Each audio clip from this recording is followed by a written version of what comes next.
I have a youth basketball nonprofit, and then I have an urban programming nonprofit, and I need both of them to come together to write a grant that's a home run. Because one writing the grant is a single, it's a dribbler. Like you might Mhm. get to first. The Yeah, other, like, but together, it's a yeah, home run. It's a no brainer. So, this power of strategic partnerships, of collaborating, is something that we have to figure out as a community of nonprofits. And we have to come up with innovative solutions where foundations see the collaborative capacity and say, you know what, that's a no brainer.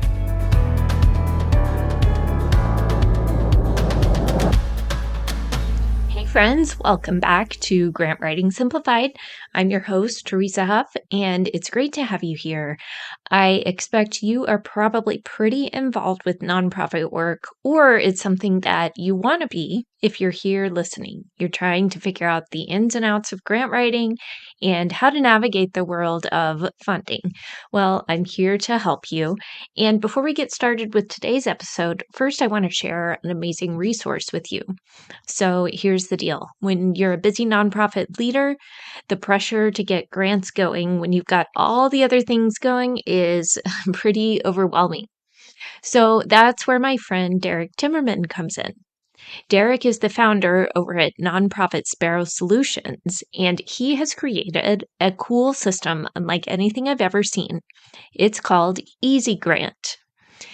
Every week, Easy Grant gives you exactly what to do next to find, to cultivate, and apply to foundations who are perfectly aligned with your mission. They even write the letter of inquiry for you. And it's crazy affordable. It's just a monthly subscription, no contract, and you can cancel anytime. Honestly, it's kind of like the Netflix of grant writing.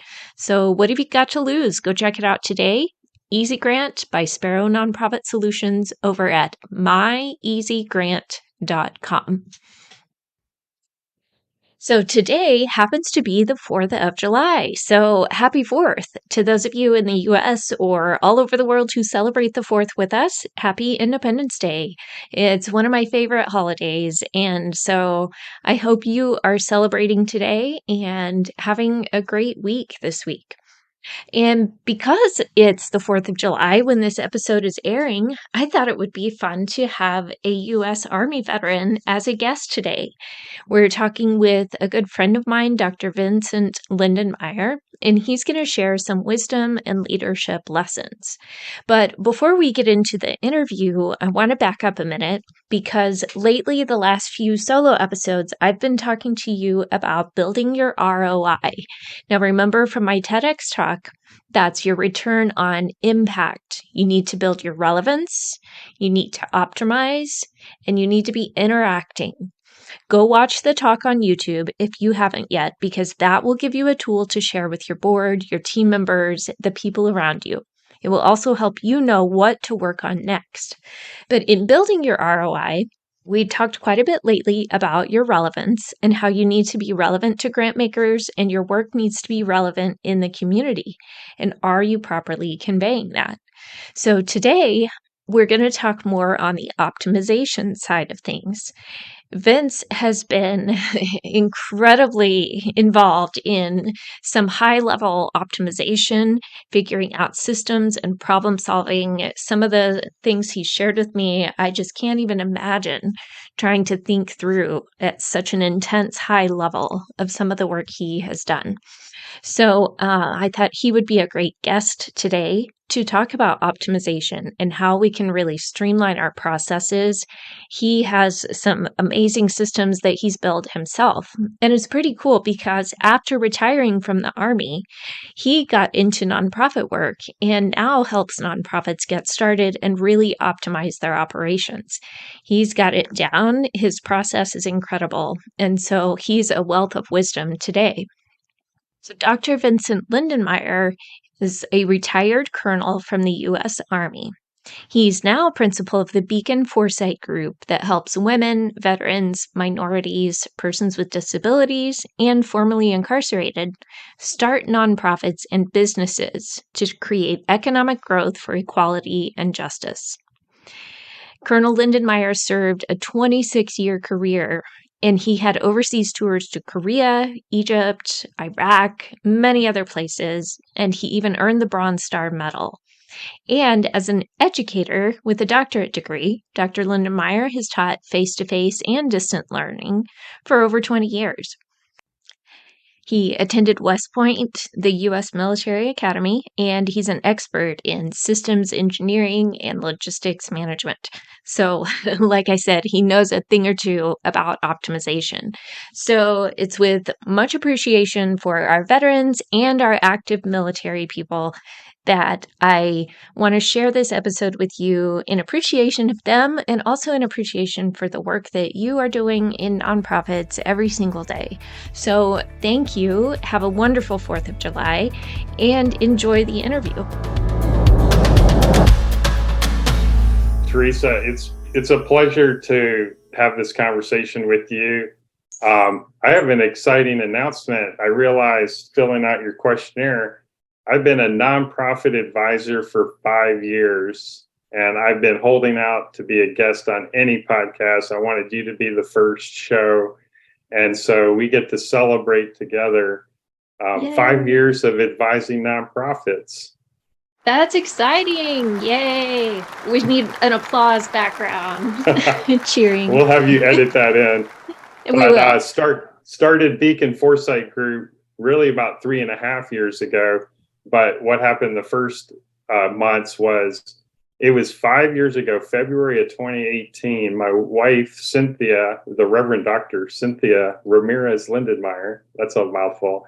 She was a minister in Omaha, Nebraska, and working very closely with a lot of nonprofits and leaders in North Omaha, which is the African American community. Omaha is one of the most segregated communities in the country, and there's just a lot of work to do there. It's about the size of a 400,000 in population. And she said, Vincent, and I said, what? She's calling me Vincent. This must be serious.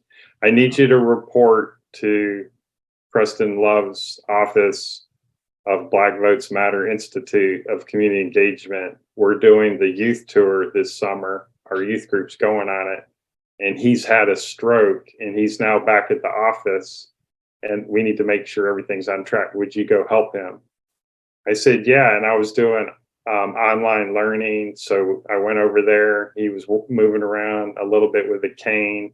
He had the whole stroke symptoms of a whole kind of side of his body kind of not functioning well. And I suddenly got sucked into, like, I didn't think I was doing this, helping people at the, like, right at the front line, right in, African American, North Omaha, people coming in in the office. It's like, this is like, you're in the fight. And it was just really a great experience. I said, wow, I have a reason to get out of bed now, because I had served a full career in the military, and struggled a little bit trying to find my way. Like, you can't play golf. You drive your spouse crazy if you think you're going to stay at home and play golf, right? And I don't like golf that much anyway. But now that I've moved to South Florida, I have been addicted to pickleball. And we can talk about that later if we want.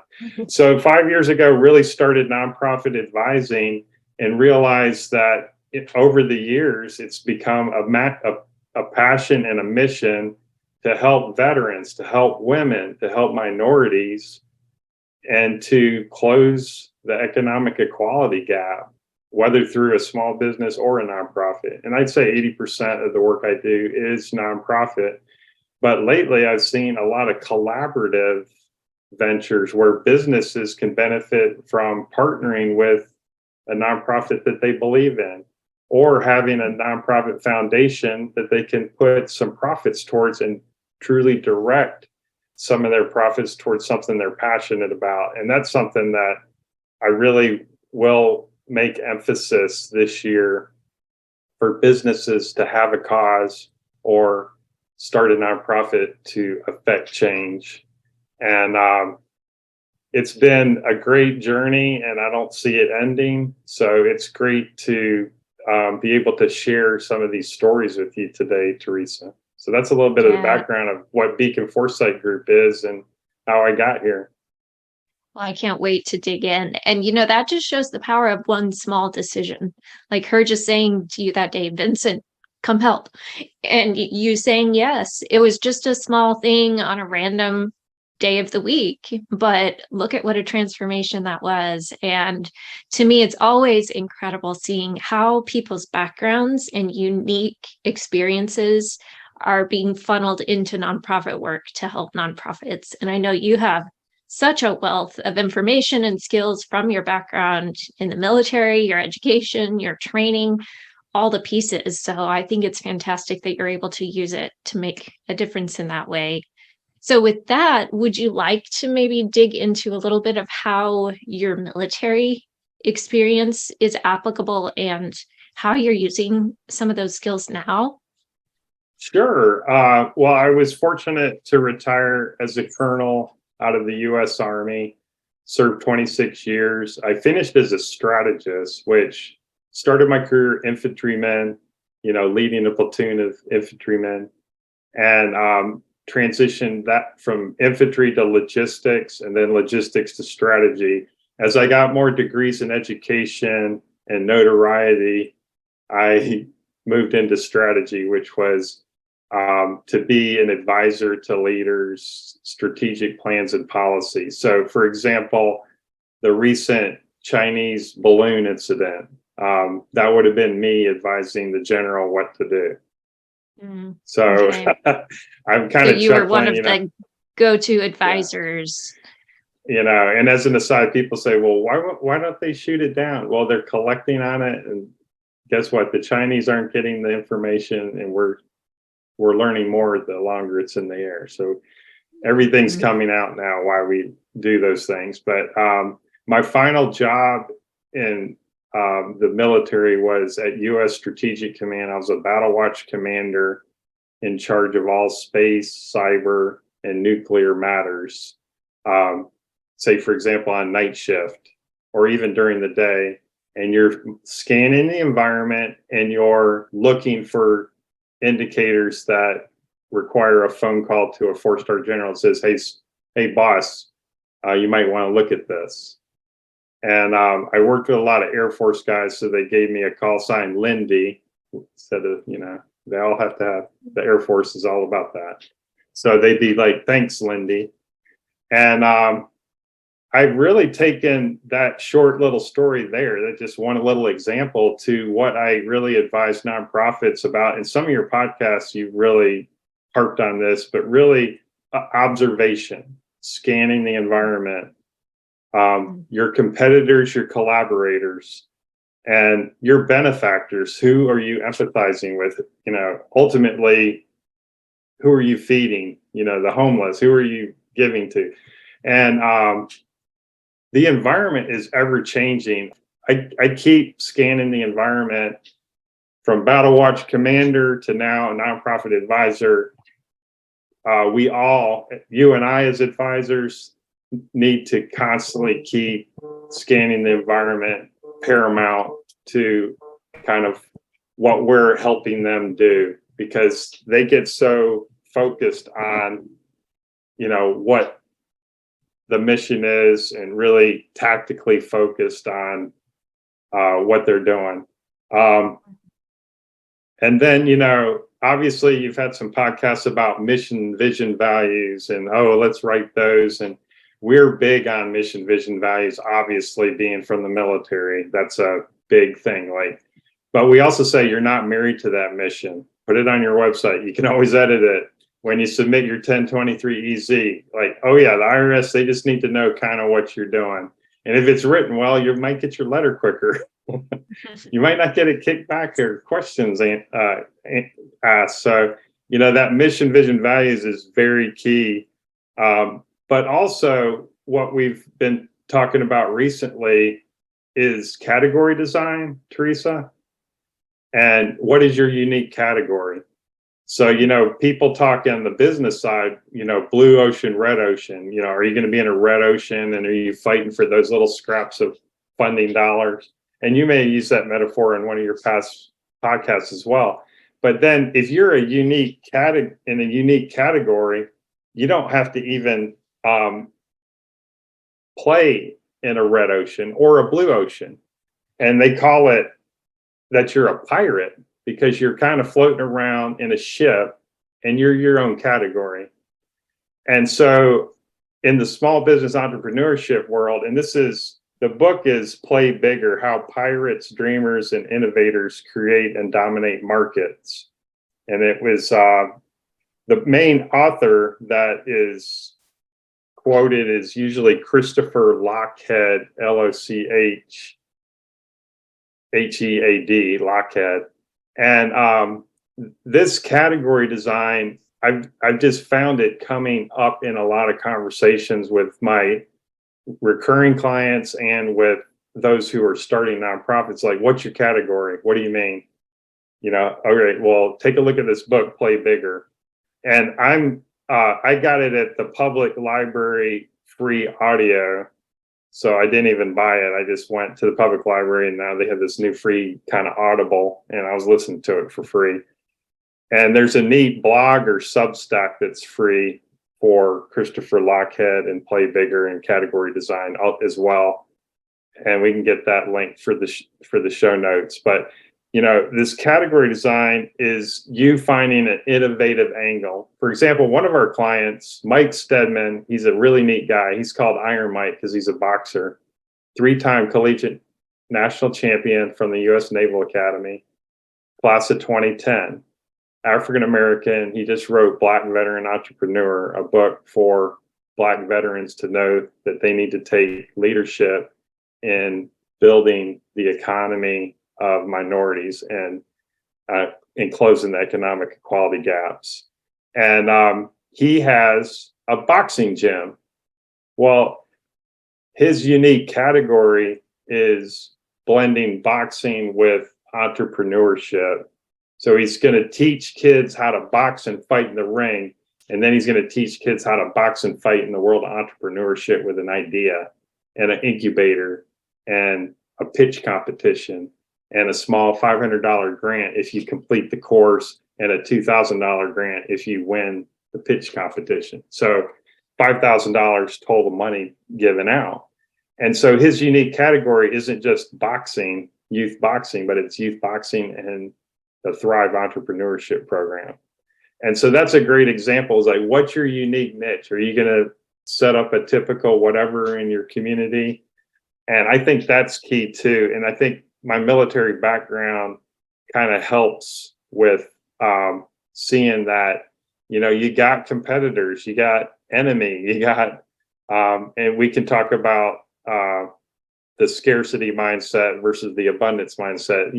You have a lot of nonprofits that look at everything from a competition lens, and they have a scarcity mindset.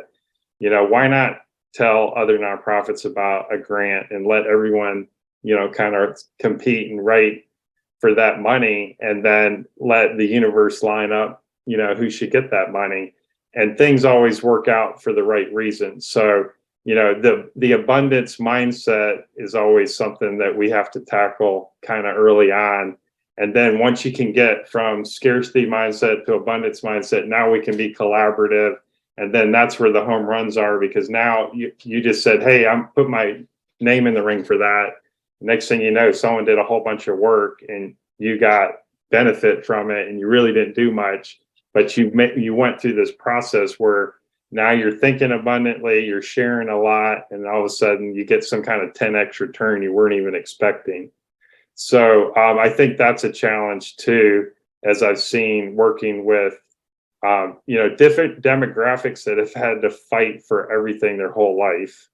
And now they're in the nonprofit world and they're like, okay, this is a fight, right? No, it really isn't a fight. But if we can move people forward through that to abundance mentality, it really benefits them in the long run. I know I've said a lot. Yeah, a lot of good stuff though. Well, and just to back up, first of all, thank you for your service. I can't even imagine the weight of the responsibility that you carried through those years. And that's just tremendous. And I think it's incredible to use that, like you said, to find a new purpose and to really give back. And I know your heart is to really, truly help nonprofits. And so I think it's amazing that you're doing that and inspiring others. And I think definitely as far as the abundance versus being competitive and scarce and oh no, what if somebody does that? But what if you collaborate and you're better together and you apply for a grant together and you get it because it's so much stronger since you partnered? Or, just like you and I sharing resources, and we both work with nonprofits. So, hey, guess what?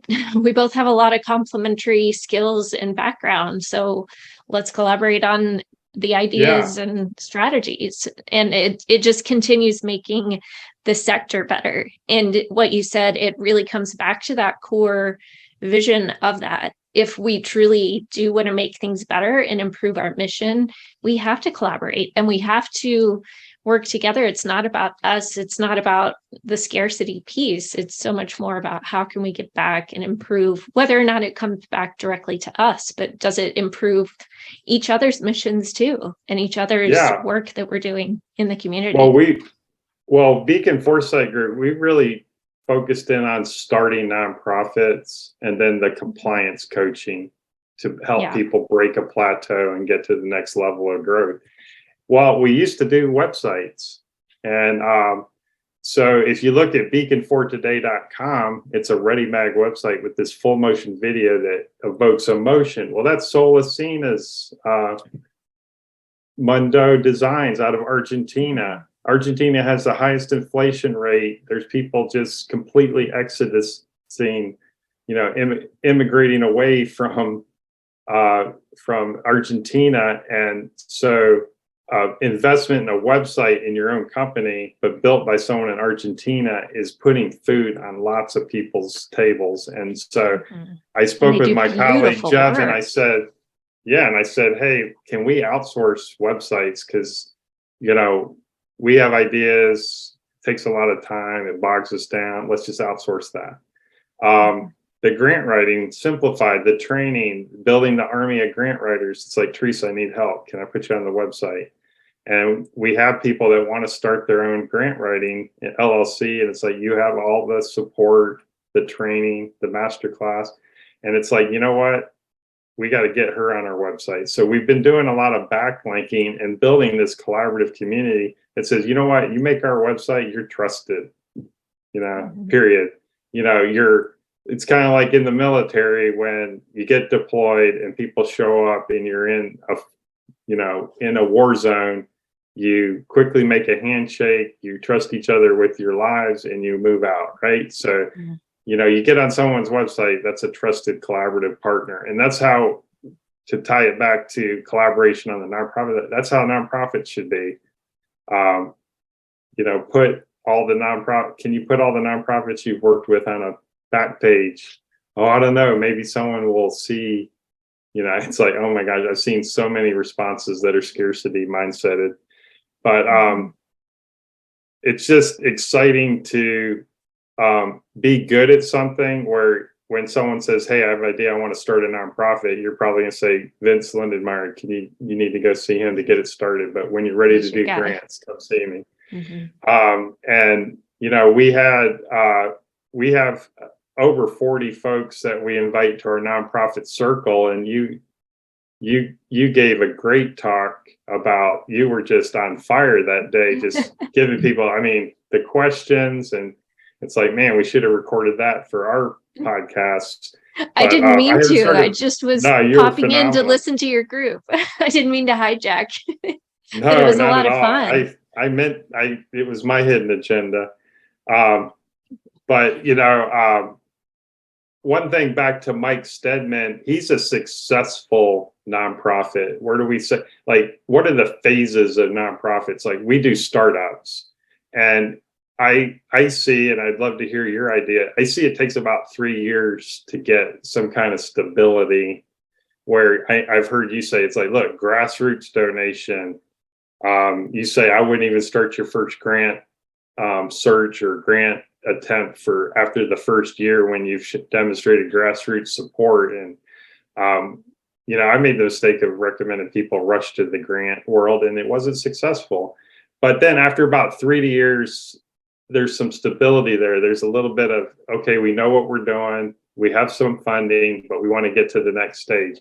And that's where this compliance coaching comes in, because we're like 254 questions. Like, do you have your compliance handbook? Do you have all these required documents? Have you thought about board diversity now? Let's expand your board. Man, the power of a board that's behind your mission, that has a powerful network. We were talking with a youth basketball client, Project Assist out of Omaha. He has a pro basketball player playing in Belgium on his board. He has a major corporation, white collar kind of corporate guy on his board. And he has a guy in Italy playing.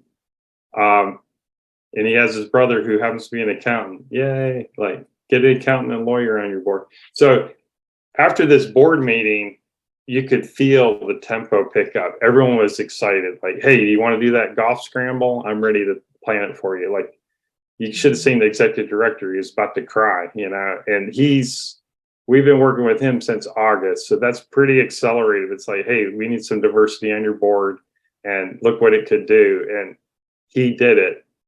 That's amazing. And a huge relief off his shoulders. Yeah. Back to another client I was speaking to today, and it's based on what Mike Stedman says with Ironbound Boxing. But Dee Dee Gatson, she's got Queen's Butterfly House. It's going to be a halfway house in Omaha with 8 beds for women formerly incarcerated. It's a powerful mission. She's like walking us around the house, which is empty. And she says, I need furniture. I said, Dee Dee, your job is to shake hands, kiss babies, and have a sense of urgency. And what you just told me, you need furniture in 4 weeks. You need to pick up the phone and talk to these ministers that have folks that really want to get behind something. And I recommended some specific churches in Omaha that would be happy to outfit a room and call it the church room. Like, that's our room. We decorate it. We did everything. Those are our twin beds. That's everything. And so she's behind it. I said, if you let up on sense of urgency, it's only your fault. That's your job. And, that's leadership. So, part of nonprofit advising is a little bit of leadership coaching too. And obviously being in the military, it kind of comes along with the progress there. Mike Stedman is very big about pilot programs, almost to the point that, and I'm open to your ideas about this, but he's like, well, just do a pilot program, prove it works, document it, make a case study. And, bringing that up to people, a lot of times people want to go headlong into things, maybe spend a little too much time or money on something, thinking that a grant's going to come down the road and save it and get us out of the red.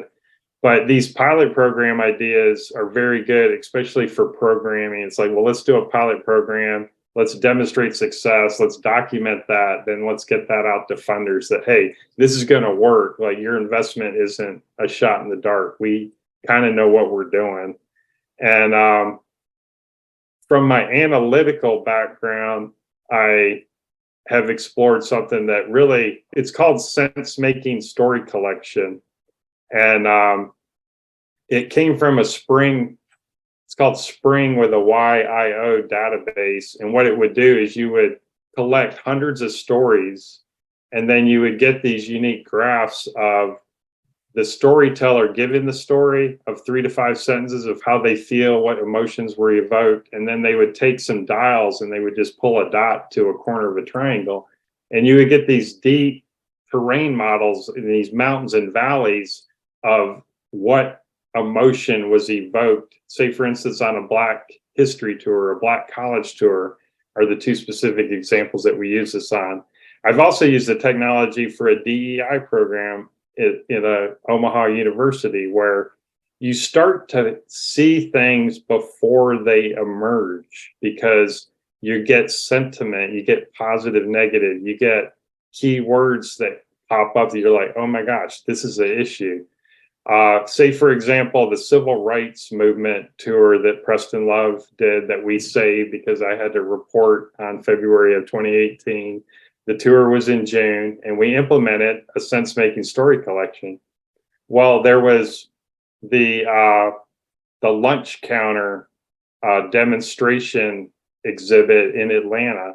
So you go up to this lunch counter and you put headphones on, and you close your eyes, and it's virtual reality that you're doing a lunch counter sit-in during the civil rights movement, and there's people whispering in your ear telling you that you need to go and that you're threatening, you make me sick to my stomach, all these crazy things. And there's even a sign that says, if you're not 13 years old, don't do this exhibit because it brings you to tears. Well, it's so moving. And then these kids are telling stories with their thumbs, because that's what the Sense Making Story collection did. And it created this assessment where, when we did the final report, and I'd be happy to share what the final report looks like, it was a rainmaker for funding, because it said, this is no-brainer works.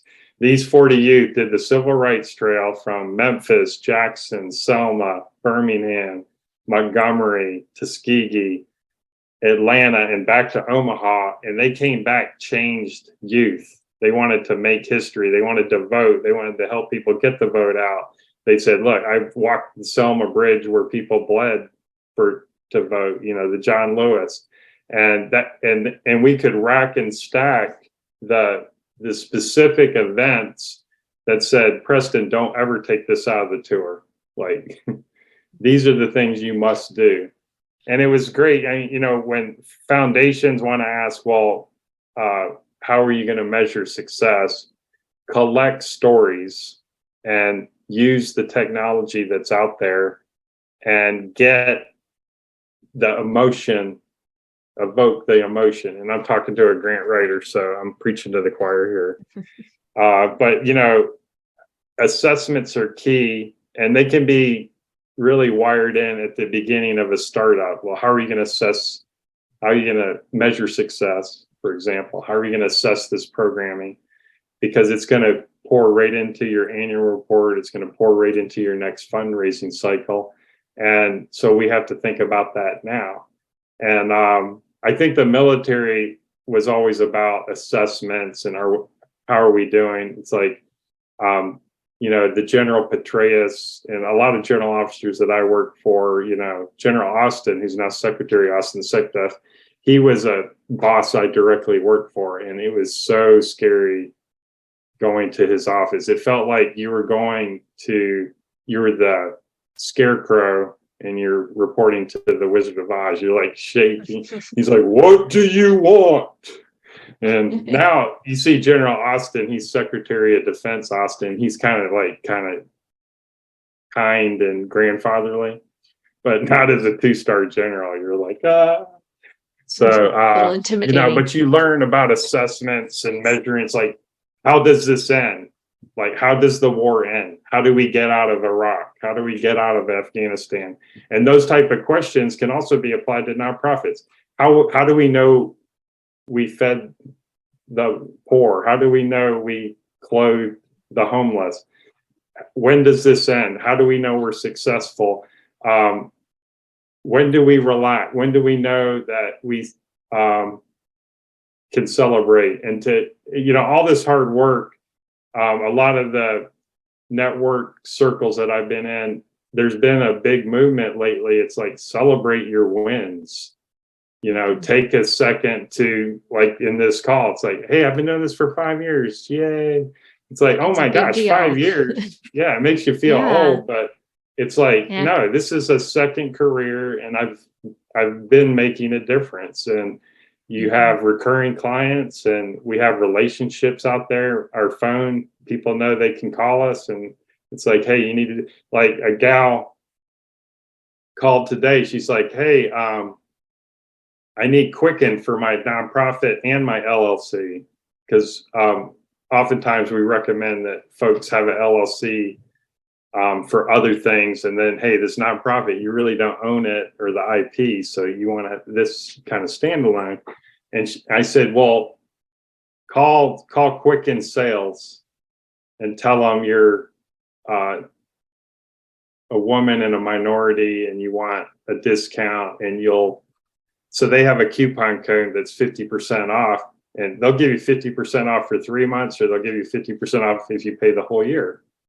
And so she wrote back, she's like, "Oh my gosh, I got it for 50% off." It's like, good, you call. It's those little tips and trades that kind of come along. Everybody needs Quicken. And then it's like, well, then Lisa, of course, she'll do your books for the cheapest of anyone I know. And it's someone's going to keep your QuickBooks, because that's the one thing I don't like doing. I don't do anything accounting. I let other people do that because I don't know, Yeah, chart of not my accounts cup and of need. tea. Yeah, Yeah. Ugh. they don't. No. Well, and I find it really interesting the contrast that you help so much with compliance, which can be difficult to navigate, especially when a nonprofit is new, doesn't understand, it doesn't has no clue of all the steps involved, and you have such a structured way to walk them through it. But at the same time, you're emphasizing the importance of storytelling and emotion and really pulling out the meaningful aspect of the work you're doing. And it really takes both in with grant writing or in just telling your nonprofit story, in making your case for donors and helping convey the impact of the work you're doing. It really has to have both sides of that equation. So I think that's really good to highlight both sides of that. Yeah, there's so much that I've learned through the past 5 years. Like, I have a nonprofit who dodges doing the long form, the 990. And it's like there's lots of grants out there that want 2 years of the 990, not the postcard. It's like, Right. well, they say, well, I only raised $15,000 this year. It's like, well, if you do the long form, you get put on the record, you can get into the donor search databases, and people say, okay, they're legit, and we can see that they actually had raised money and they're being transparent. So that kind of transparency up front, it is tug of war between the creative, the programming, the hey, I don't have time for compliance, and the fact that, well, you're trying to write a grant and they want to make sure you're minimally compliant if they're going to write you a check. So I think they're both yin and yang, mutually supportive of that. And the other thing I learned with kind of old school Preston with Black Folks Matter Institute is the press releases, the old school, like, yeah, we can do social media, we can do Facebook, Instagram, we can have all these great imagery, and that's all important. But then really getting back to the basics of a solid press release where you send it to the newspaper and they pick up the story. And they, like for Dee Dee Gatson with her empty house, it's like, we're doing a press release today. We're going to get to Omaha World Herald. You're going to tell them, come out to my empty house, take pictures. You're going to say, put out a sense of urgency mandate, says, I'm calling all churches and all people with an extra couch to contact me. And we're going to fill this house out. We're going to put 8 formerly incarcerated in this home by this date. That's all you have to do. That's your leadership mandate. Casting that vision. And you have a sense of urgency. There is a fire burning, or the ship is sinking unless you come here to plug that hole for me. So, press releases are old school. Yeah. Yeah, there's something to it. And the thing about that example specifically in a case like that is staying in your lane and reaching out for help and not feeling like you have to do it all yourself, or how am I going to find the money to go buy the couches and deliver them myself and find all this furniture and decorate. People love helping with that kind of thing. They just need that opportunity. So you're giving them the opportunity. You're the Pied Piper. I said, play the flute and let's get people behind you marching to your Pied Piper song. So she gets it, and it was an encouraging phone call today. So I normally do client calls on Tuesdays and Thursdays. I have some other initiatives I'm working Monday, Wednesday, Friday. But again, I'm usually always a phone call away for clients. And, you know, I guess we started on this. I'd like to kind of finish on this is strategic partnerships. The power in that is, I still can't comprehend how powerful really good strategic partnerships are, and how much you do need to let go of fear and embrace love. And I'm going through Course in Miracles with Marianne Williamson, and the entire year, Course in Miracles, she says, the first half of the year, we're going to program you to let go of your fear mentality that the world has kind of programmed you to. The second half of the year, we're going to write a new program in your mind about love and embracing the full concept of love and how love just really resides within you. And that's the thing with strategic partnerships. Say, for example, the NBA, the National Basketball Association, has a grant. It says, we want you to affect the lives of 25 Black youth. It says Black youth.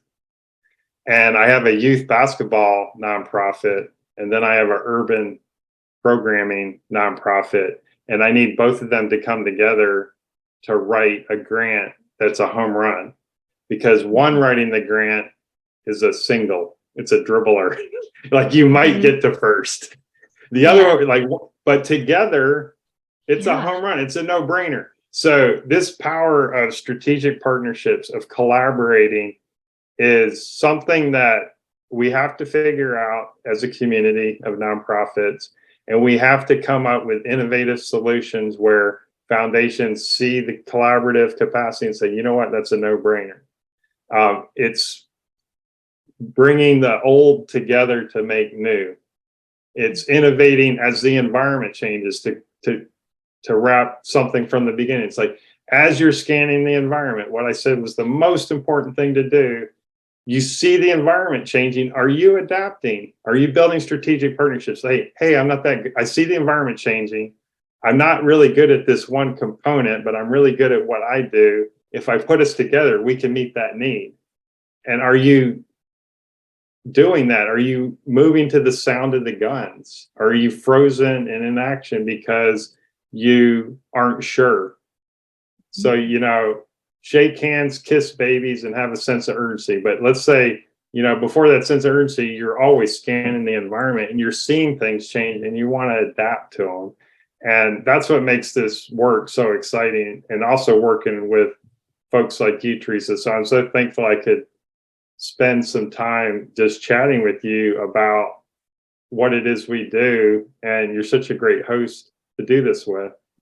Oh, thank you. Well, it's an honor to have you on your first podcast interview. So I'm excited, and it's always a great conversation when we chat, and good to compare notes on the work we're doing, because we're both so just on fire to help nonprofits. And it's a lot of fun talking to others in the space too, and collaborate, like you're saying, better together. So let's pool our resources and do a lot more good together. So could you, while you did that workshop, could you give a quick 30 seconds on what that workshop was about, in case I can try to get you down here to South Florida? Oh, sure. Yeah, Florida would be great. Sign me up. Yeah. So last week I went to Louisiana because the Northeast Louisiana Arts Council had contacted me. They run a grant opportunity each year for the local arts organizations, and it's open to quite a few nonprofits, and not just that, but schools, public libraries, all kinds of people involved with the arts, and individuals. And so he had said, we have this money available. It's just people don't understand the process and how to put together a good grant. We'd really like to help them do some practical training. And so it was really fun because they called it Get the Grant writing for regular people. And they said, we're not trying to make a professional grant writer out of you unless you want to be. But they understood that these are people in the trenches of small nonprofits. They're wearing a lot of hats, but they also have grants put on their plate saying, hey, you should apply for these too.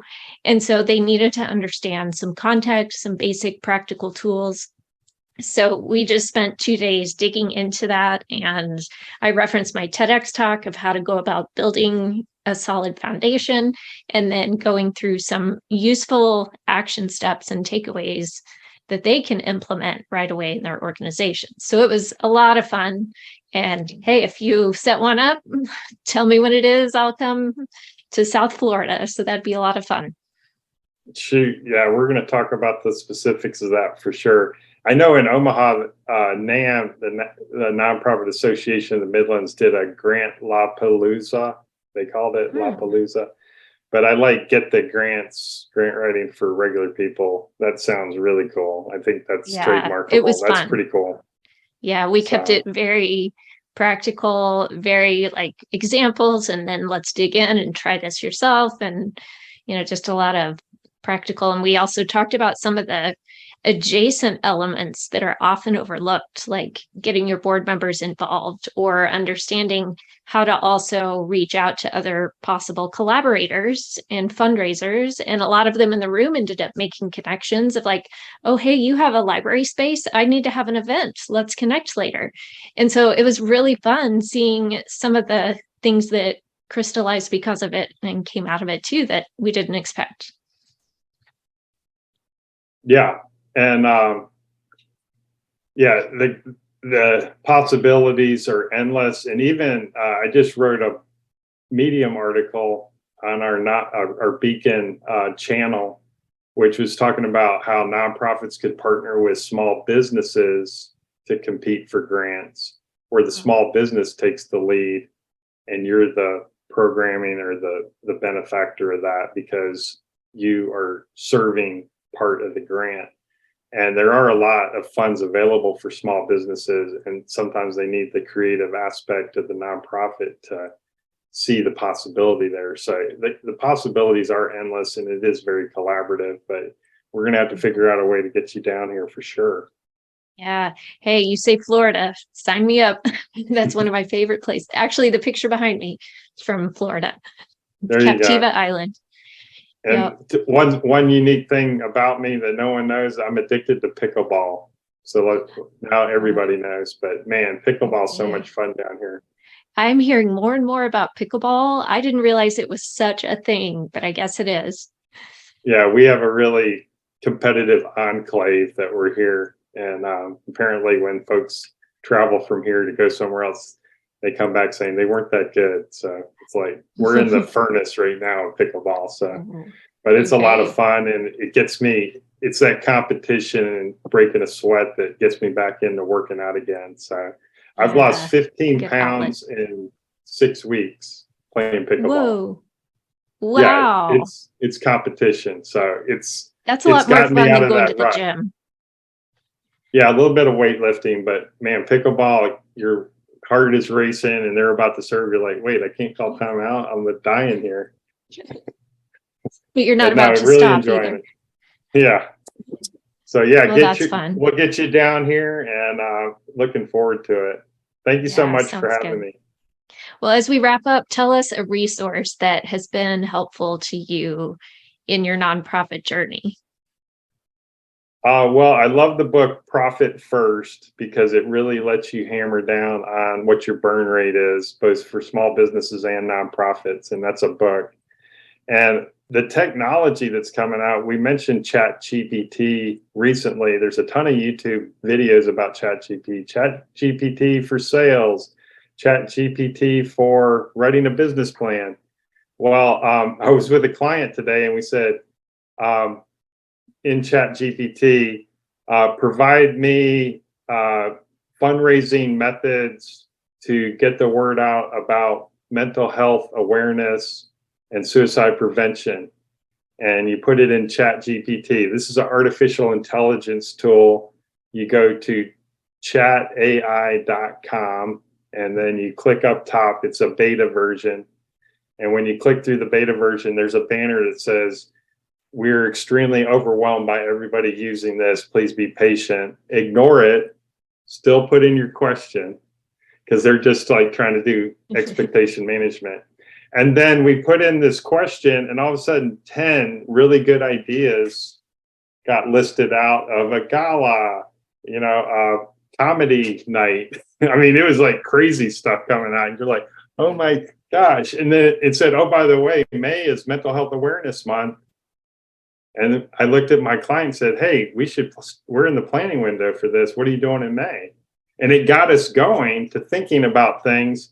And this is an artificial intelligence tool that is not going to help you get dressed in the morning or make your breakfast, but it gets you thinking about things so that you as a human can put the finishing creative touches on things. So we all are creative individuals. We all have a creative mind. We have a spirit that wants to thrive, but hey, it's great for someone to get the cake going and you get to decorate it with the finishing thoughts. So I really am excited about chat GPT, and hope folks will try to incorporate that. And we even talked about writer's block for grant writers.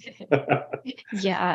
Yeah, it's an interesting trend to watch. It's very up and coming, and it's not going to go away. So I think the question will be, how do we use it wisely and ethically, but also to our advantage, and using it as a tool that and a resource that can help us in our work to make it more effective and use our time better.